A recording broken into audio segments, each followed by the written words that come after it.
Rebonjour, aujourd'hui on va faire la partie 2 de Fairy Tail, le chapitre qu'on a fini, qu'on avait commencé. Voilà, ces élèves qui disent ça. Je pouvais faire tout et n'importe quoi, tu n'as jamais voulu apprendre à parler ou à écrire. Alors j'ai demandé à Ignir, à l'époque mon ami le plus proche. Ton ami le plus proche? À l'époque, Ignir était l'un des rares dragons qui ne souhaitait pas s'opposer à l'humanité.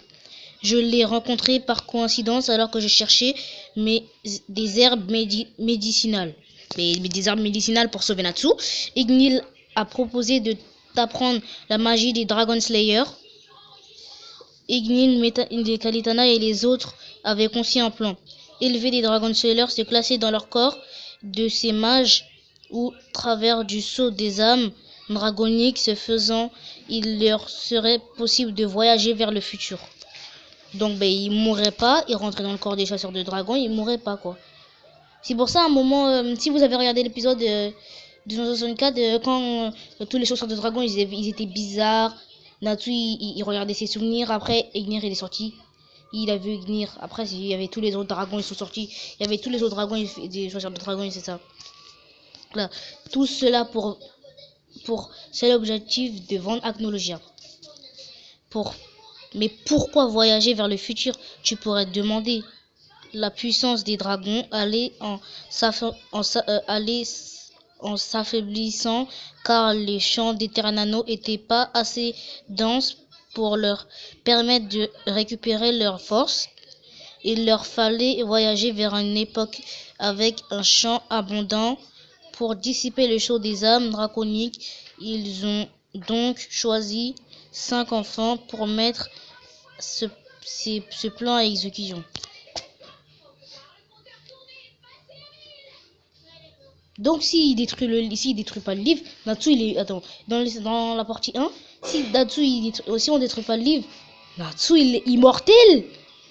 Non, je crois pas. Rogue, Sting, Wendy, Gajil et Natsu. J'espère que tu seras devenu Abdo. Ces enfants avaient tous un point commun, c'était tous des orphelins. Ce n'était pas tout à fait vrai dans ton cas, puisque j'étais là, mais j'ai approuvé ce plan. Une fois Acnologia vaincu, j'espérais que tu serais devenu assez fort et que tu me feras l'honneur de mettre fin à ma vie. Les dragons se sont servis d'Eclipse pour voyager vers le futur. Une mage des esprits stellaires du nom d'Anna a ouvert la porte. Voilà, Anna, c'est une dame que en fait comment il s'appelle, Hiro Mashima il a dessiné, et Anna a ouvert la porte d'Eclipse dans le passé, elle a ouvert la porte, plutôt dans le futur, elle a ouvert la porte, elle est pas dans le passé, elle a ouvert la porte d'Eclipse, et c'est Anna, comme elle, en fait, esprit stellaire, c'est la porte, par exemple, comme Lucie, quoi, le pouvoir de Lucie. Et voilà, ça peut être une ancêtre de Lucie.